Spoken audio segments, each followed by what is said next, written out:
70% of our cozy little planet is covered with water. And thankfully, there's a lot of tasty stuff out here to eat. So much so, in fact, that the average American cook has something like 100 different market varieties of fish to choose from. And that's not even including things with tentacles and legs and shells and the like. Of course, choices bring questions. Can I grill that one? Does that silver one come in steaks? We're here to plumb the depths of these mysteries and a few others. We're going to maneuver the tricky currents of your local fish counter. We'll take a look at 3 very versatile ways of cooking fish, and hey, if we have time, we'll find out who this belongs to.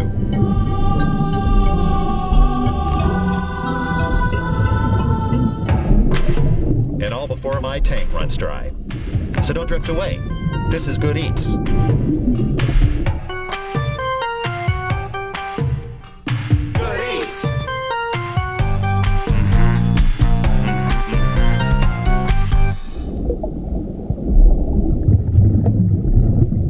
Whether your palate is set on freshwater or saltwater fish, round fish like these or flat fish like halibut that just lay around like doormats all day, either way, wait your turn. The most important thing that you can do, aside from proper cooking, is to find yourself a good, reliable source for fresh fish.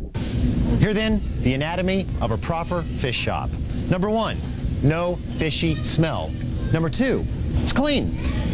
Number 3, it stays busy. See, when it comes to perishable goods like fish, popularity is a virtue. 4, fish and shellfish are separated, with whole fish packed in plenty of clean ice with good drainage, and fillets and steaks are in trays set on ice. 5, the labels contain useful information such as water of origin and whether the product is fresh or frozen, otherwise known as fancy. 6, the shop cuts its own fish. They may not be outfitted to handle big game like swordfish or marlin, but the more fish that comes in the door hole, the better. Once you settle on a shop, get to know the folks behind the counter. Talk to them. Ask them questions like, hey, what would you take home today? I'd take the striped bass. Well, okay then. Learn what quality fish looks like, and then learn to be flexible. By arming yourself with a few basic preparations, you're going to be able to take advantage of the best offerings of the day, regardless of what you had in mind when you left home. And if home's more than a couple of miles away, bring a cooler.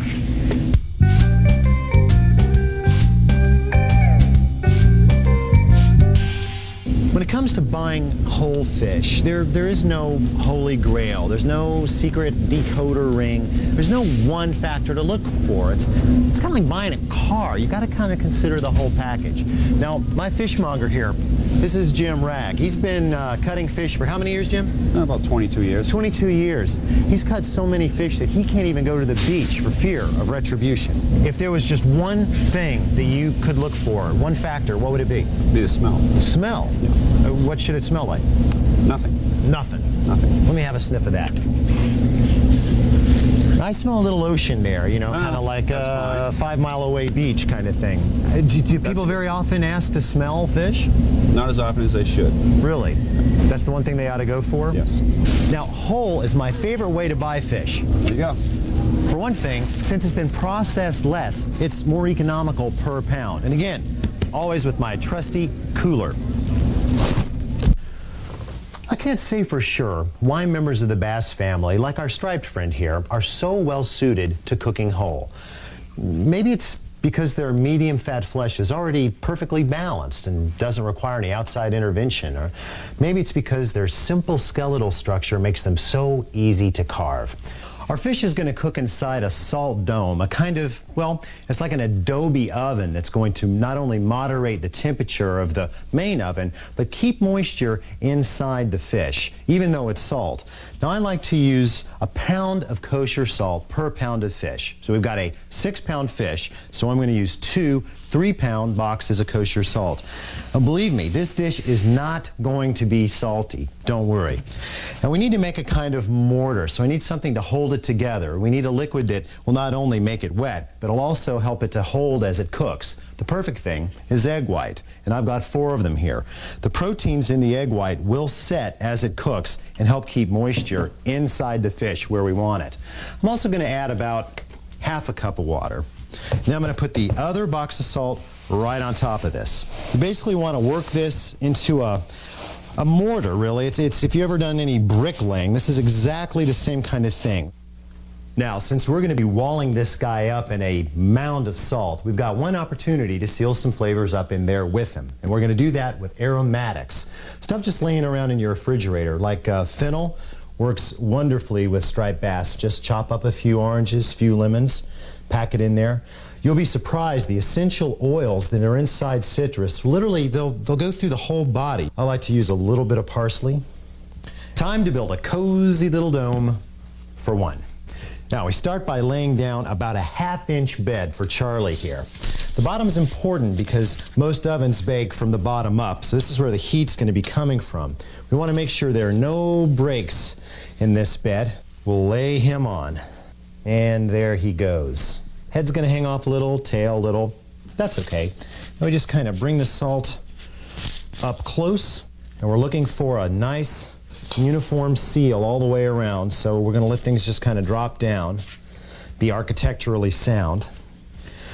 Try not to push down too hard when you do this. He's a sturdy fish, but he's not going to tolerate too much pounding. So just try to smooth it on. Don't pack it on. And work everything down towards the tail. It'll stay more even that way. You may think that you're not going to use all the salt, but I almost always do. Now, straight into the middle of a 450-degree oven.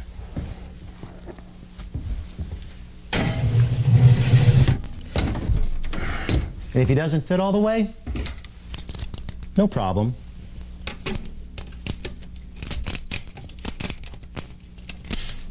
Nobody eats these things anyway.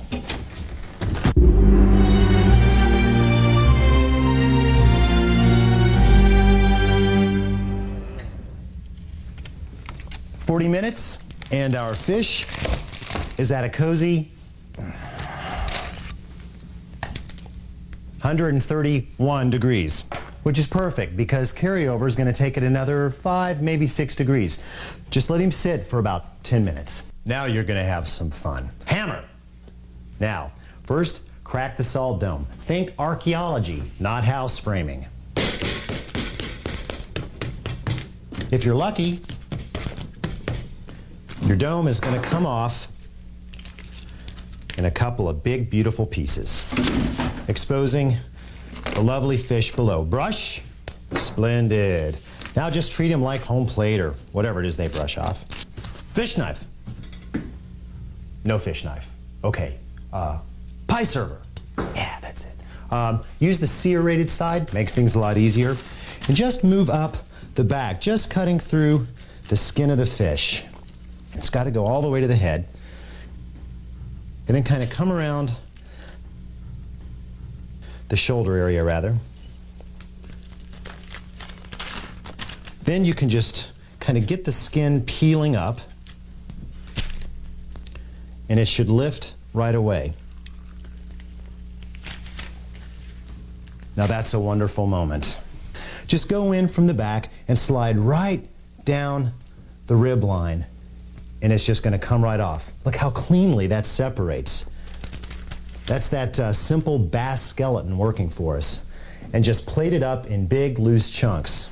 Now once you've taken all the meat off of one side, just repeat going down the other. Because basically this is two kind of big muscle groups that run down each side of the fish. Now what's really amazing is that the meat up here by the shoulders tastes completely different than the meat down by the tail because of the aromatics. So it's almost like getting two fish in one, which is pretty cool. And now here's the thing that I really love. Just grab the tail, give it a little twist, and the whole thing will come off in one chunk. Now you can easily get to the fillets underneath. Sorry, Charlie, your HMO wouldn't cover the chiropractor. The bottom fillets exposed, and all you've got to do is scoop them right out of the skin. And in just a couple of minutes, you have completely disassembled your fish into an incredibly fragrant plate. Time to eat.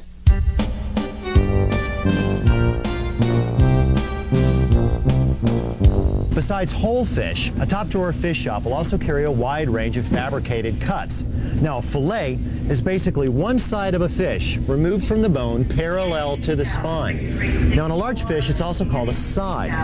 Now, fillet also refers to any portion cut taken from a side.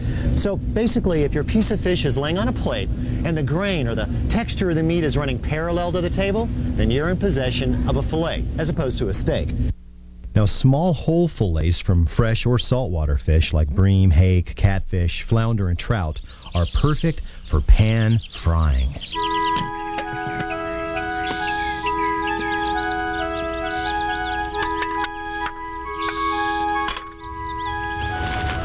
Or as many fry-fearful food writers like to say, sautéing, which isn't the same thing at all. Pan frying starts with your biggest, heaviest pan over high heat. Now, the fish. I went fishing just this morning, and I did okay. Took me a few minutes to break all these down, but hey, what the hey. Now, while the pan's heating up, we will salt lightly our trout and give it a little bit of ground pepper. And here's the key. We're going to lightly dredge it in flour. Just kind of lay it in, give it a shake, turn it over, give it a shake. Now here's the important thing. We want to shake off as much of the excess flour as possible. Now once the pan's good and hot, we're going to add about a tablespoon of canola oil. Now the canola oil's got a really high smoke point, which is good because we're also going to add some butter. And butter has a very low smoke point. But the nice thing about butter is that it's going to add a lot of flavor and it's going to allow our fish to brown and get a nice golden crust on it, which is a good thing. But one of the keys to pan frying is you want the pan to be really hot and you want the fat to be completely melted. So I'm just going to swirl this around till it foams out almost all the way. Then, food into the pan. And here's the second important point. Be sure that you lay it into the pan away from you. And make sure that you move the pan for at least 10 seconds, I'd say. The reason for that is that we don't want the fish to stick to the pan. And fish, being all protein, is pretty notorious for that. Moving it around is going to give it time to form a nice crust, and that crust won't stick to the pan. Now we're going to leave this alone for about 2 minutes or till golden brown. Well, about 4 minutes has gone by and our fish has taken on a lovely crust. Time to turn. Now, important, this is hot, so don't turn it towards you or you could end up looking like the Elephant Man. I just put in my spatula, put one finger on his back, and lay him over away like that. Oh, look at all that color. Now that's the butter's doing right there. You wouldn't get that with just canola oil. Now this isn't going to take very long, so we want to make sure that we've got our sauce ingredients together. I have some capers, and we've got some lemon, and oh yeah, chopped parsley. Almost forgot to chop parsley. Now as soon as we start to see these mussels separate, that means he's done. We're going to move this guy right off onto a plate. Big guy too. And try to keep most of the butter in the pan because we want that. Oh, that's going to be good. I'm just going to add a little additional pat of butter for our sauce. Get that melted, and then we're going to add the capers and lightly fry them. Now, capers, by the way, are the brined buds of a flower that comes off an evergreen tree in the Mediterranean, and they add a lot of flavor to whatever party they're invited to. I'm just going to toss them in and lightly fry those for maybe 10-15 seconds. Don't want to really take on any color. Just let them crisp up a little on the outside. To finish the sauce, we're going to add some lemon juice. But the lemon juice, as soon as it hits the pan, is going to try to jump out of the pan. And if it does, it'll take fat with it. Fat burns. Believe me, I've lost several sets of eyebrows. So I'm going to turn the heat off before I add the lemon juice. See all that steam? That's got fat with it. That could be on fire if we weren't careful. I'm going to go with 2 lemons. There we go. Now, right over our fish. Oh yeah, that's good. Now maybe a little bit of parsley to dress, and It's breakfast time for me. Go back to your own campsite.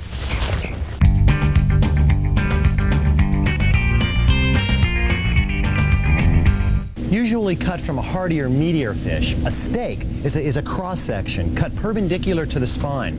Now, while a steak cut from a medium-sized fish, like this salmon, might encompass an entire cross-section of the fish, a steak from a larger, say, a game fish, like this swordfish or tuna, it would probably be cut from one of the 4 long loins, the individual muscles that run through the body. Since they're cut across the grain, steaks don't stick quite the way fillets do, which means they're perfect for the grill.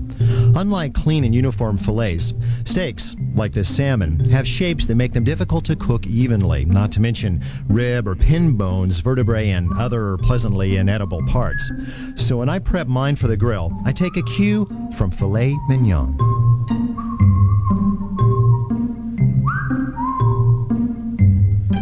Start by cutting about an inch off of one of the belly flaps. Now, using a thin-bladed knife, cut away the ribs and gut lining and be sure to leave about an inch of skin on the flap opposite the one you shortened.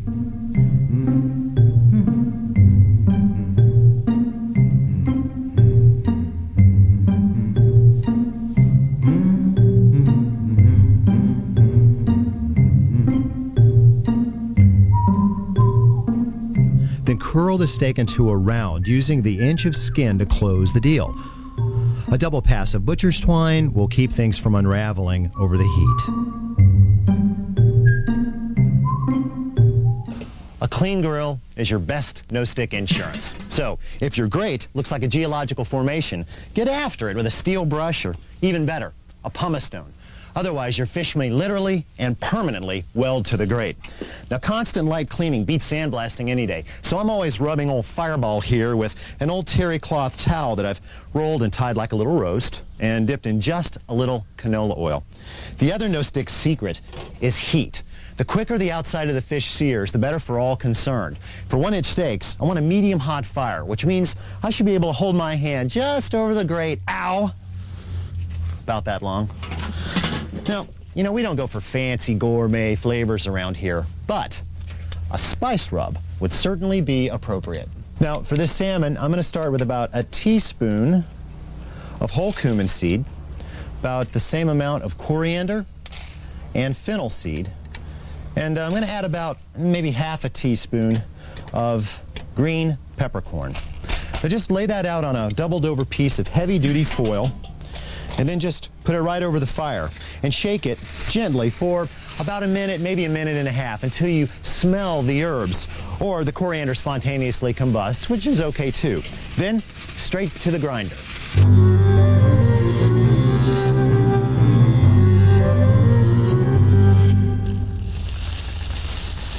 Now, I'm the first to admit you could do this in an electric coffee mill, but the truth is that there's a lot of great essential oils in these spices that would kind of get beat up in there. So I find it's a lot easier and, well, a lot cheaper to just keep around an extra pepper mill to do the job. I do so many rubs that I just keep it on hand. So lightly coat the steaks on both sides with canola or olive oil, then give them a good sprinkling with a pinch of sea or kosher salt, and then grind on.